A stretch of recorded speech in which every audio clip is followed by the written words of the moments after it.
Hey folks, this quick video is to show you an alternative path to access the EBSCOhost databases if you can't get through InfoOhio. Apparently the username and password that they provided is no longer active. So, fortunately, the Cincinnati-Hamilton County Public Library has an extensive collection of online databases that we can access as well.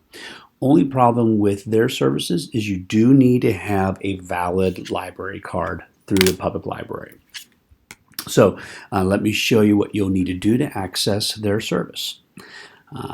Go to your browser, go to Cincinnati Public Library's website. So just do a Google search. I don't know their address off the top of my head.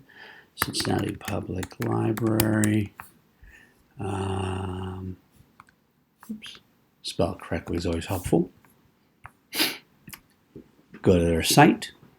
On their homepage, you will see a series of tabs up top.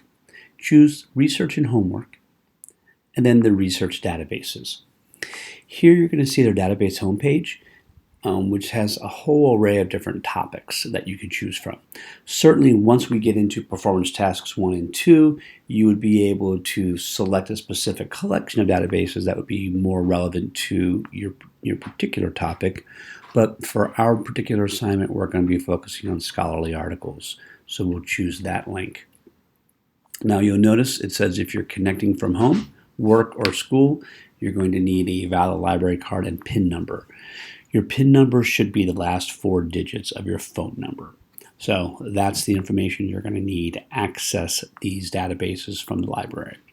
So click on the Academic Search Premier link. Now, Academic Search Premier is one of the databases that EBSCOhost offers. Fortunately, you can get access to all of them once you get into this particular field. Now, you notice this took me directly into the database. I had already logged in previously, prior to doing this video, with my PIN number and my library card number. If this is the first time you log in, you will see a screen that prompts you for your library card number, and that will be the number under the barcode on the back of your library card. And then your PIN number, again, will be the last 4 digits of your phone number.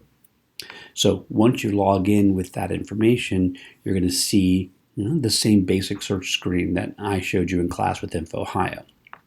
Now, as you see, we're searching Academic Search Premier's database. If you look at the link next to that, choose Databases, it's going to open up the whole suite of EBSCOhost databases. So at this point, we can go through the same process as we did in class. Click Select All, noting all databases have been selected. OK. And now we're searching through all the databases. Click the Advanced Search link. And now, again, you're ready to go, just like we were working in the classroom. Only difference is over here you have the logo for the public library as opposed to InfoOhio. So at this point, you could take a look at social media, privacy, thinking about our research questions, things like, to what extent does social media affect privacy? To what extent does social media affect our personal security? Whatever your topic happened to be. And again, you can go through the same process that we were doing in the classroom. Again, with this particular series of search terms, 12,000 hits, and again, a quick review of the limiting tools that you have access to. Full text is your most important one. Click that. Remember, this is what's going to give you access to an actual article. Notice that knocked about 3,000 sources off. The next important limiting tool will be the publication date. You'll see these go all the way back to 1956. I'm not quite sure what social media outlets were available then, but we want to make sure that we're talking digital media, not other social groups. So I'm going to slide that to about 10 years, a 10-year time frame. So 2009, close enough. Cut another few thousand off of my search. Type of sources, we'll click academic journals. We knocked several more off. Let's go ahead and try to do another term here. So the effects of social media on privacy. Let's go personal privacy and see if that changes our results. Again, remember I'm pushing for about 50 hits before I start looking. That actually added to our search. So let's go ahead and maybe move that up to personal privacy. See if that has an effect. Combining the terms as a single phrase. Nope, same result. Okay, personal, let's just go privacy. Maybe invasion of privacy.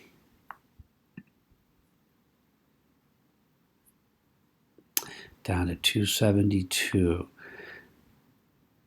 Another way we can, our search looks like a source type change. Let's make sure that's back on academic journals. Okay, that's something to work with now. So these are all about invasion of privacy and social media. So now you simply can scan these article titles to see if there's one that works for you. Privacy and security online, best practices for cybersecurity. Okay, let's say I think that might be a good article.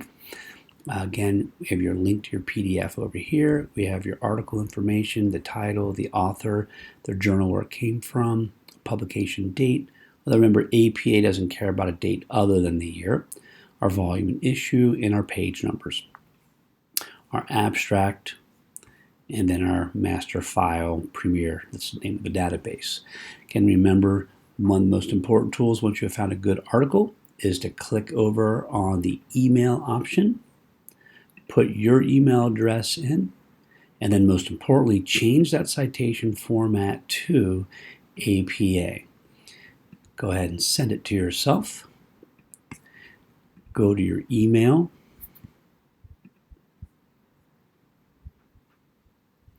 And sure enough, we've got the APA format for our article. Copy it.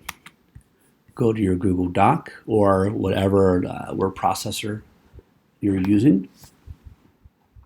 I'm going to go back into our sample annotated bibliography that we were working with in class. And there's my document that has my heading on it, student name, teacher name, class name, due date, annotated bibliography. Let me just bump down a little bit, paste. Now remember, we need to adjust this format for any errors. Title, we have author's last name, comma, first initial, year, all perfect. Remember, the title of the article must be in sentence case format, so only the first word and proper nouns are going to be capitalized, and that's where we've seen most of our errors, so make your corrections. The colon here tells me we have a subtitle, so we start that case, sentence casing over again, capitalize the first word in the subtitle, and then lowercase everything else. That looks good. Title of our journal, Library Technology Reports, great. We have then our volume and our issue. Now page, it says page 1. I believe that's an error as well, because back here it did say page 1 to 37. So let's make that correction. So you do need to keep your eye on this information to ensure it is accurate. So page 1 to 37. Now remember, since this is from an electronic resource, we have to put either the DOI number, document object identifier number, or the name of the database. How do you know if you have a DOI? Well, right here it would say DOI, then you would have a long list of characters. There is not a DOI number for this. So we need to indicate it's coming from this particular resource. So we're going to copy the name of that database and type retrieved from, and then the name of our database, period. Once that's done, go ahead and tab in your second line or third and fourth lines, however many you have. And now you're ready to go with the rest of your annotations. Read your article, find your quotes, do your summary. Remember, be concise with the summary. We're looking at 3 to 5 sentences for your summary. So what were they trying to prove? What question were they trying to address? What's the method that they use to address that question? How did they go about addressing that question, collecting their data? And then what were their results? Your assessment should focus on credibility. So does the article give us information about the credibility of this particular author? If it doesn't, do we have any way of determining their credibility by how they wrote the article? Did they quote research? Did they cite their research? Do they have a reference page or a works cited page at the end? So these all add to credibility. And then finally, your reflection is how you intend to use the source. So, Cincinnati Public Libraries, they got a great alternative to InfoOhio. Has all the same tools that our EBSCOhost does because it is just EBSCOhost. It doesn't matter where you're accessing it from. InfoOhio, Public Library, University Library, it all works the same. So use that as an alternative if your InfoOhio is not working. I hope this video helped.